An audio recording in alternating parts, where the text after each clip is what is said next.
You know, I remember working at Department of Corrections, and we like I said, we had this one unit. I remember it was a homosexual unit. I mean, these guys would walk down. You know, you have all these hardcore dudes, and you have them walk by, and I remember saying, "Man, I'll never work on that unit," right? We just got, man, you know, 'cause I was real homophobic, seriously. You know what I'm saying? Like, man, I'll never work. And then guess what? 2 weeks later, I get transferred to that unit. And I'm like, now, you know, the guys that goes, "Oh, you're going to be our new caseload." I'm like, oh, Lord, you know. But, you know, God changed my heart. He said, you know, I want you to minister to them. That's right. You don't be judgmental like that. These guys, and I started reading their files, how they've been abused, and the things that they went through. I mean, just the trauma. You know what I'm saying? My heart just started going out, softening. And I said, well, how do I minister to them, Lord? He said, you know, John 8:32, the truth shall make them free. He says, do a research on the word gay. Right? I said, okay. And I found out the word gay comes from the word Gaia, from the goddess Gaia. Then it led me into research into the Old Testament in Ezekiel, where they talk about the male shrine prostitutes.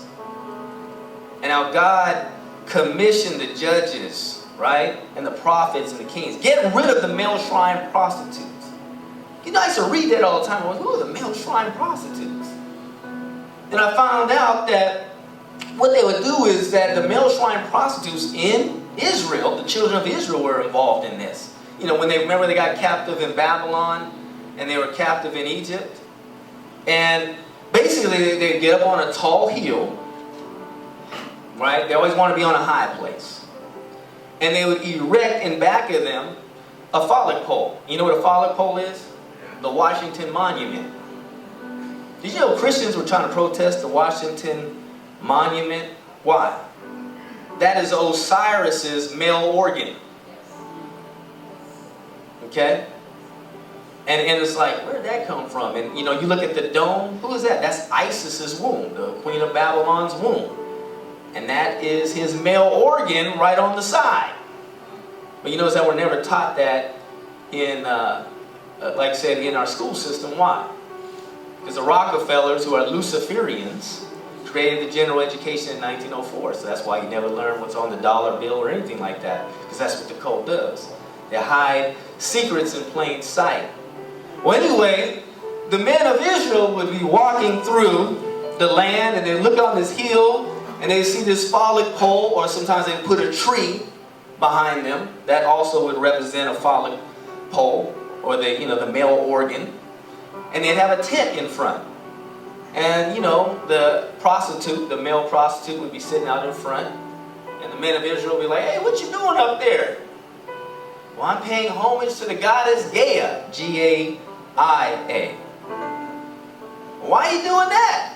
Well, the goddess Gaia, you know, if you pay homage to her and bless her, she'll bless your harvest, your livestock, and make your women fertile. Well, we want to worship her.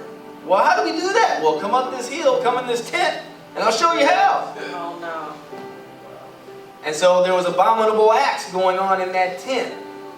And they believed that would appease the male gods. Because did you know Zeus, even in Homer writings, the oracles of the Greek oracles, Zeus was a pedophile, right? He had a relationship with a teenage boy named Gadamendi.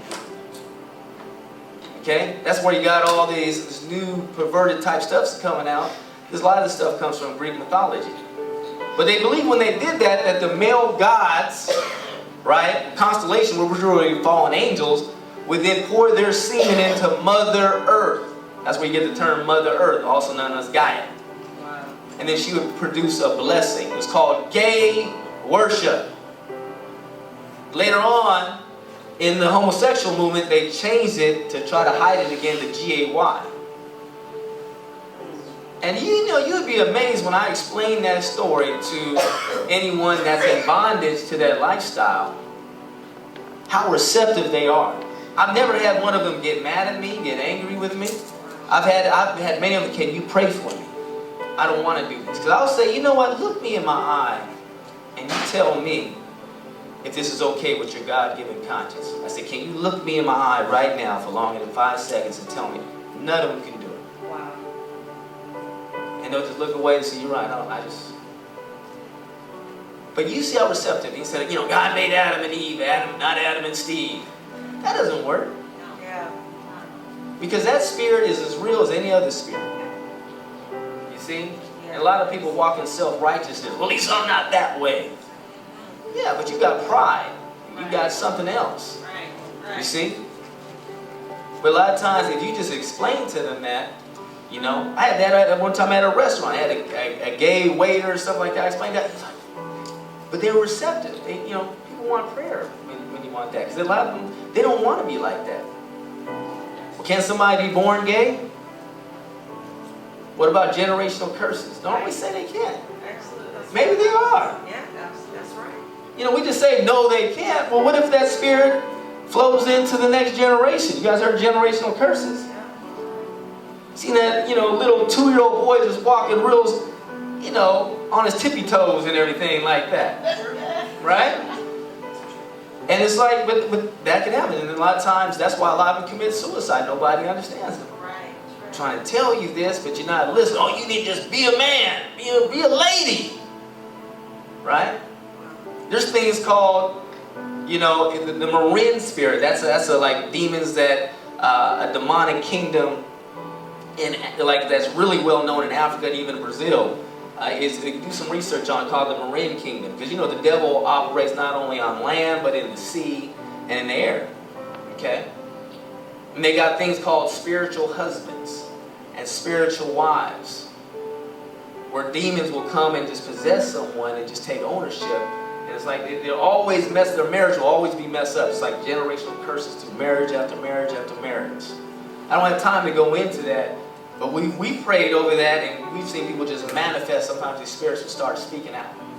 You see? So this is real things. So a lot of times, we gotta, before we just accept something, look into it. Just like, get a deeper understanding.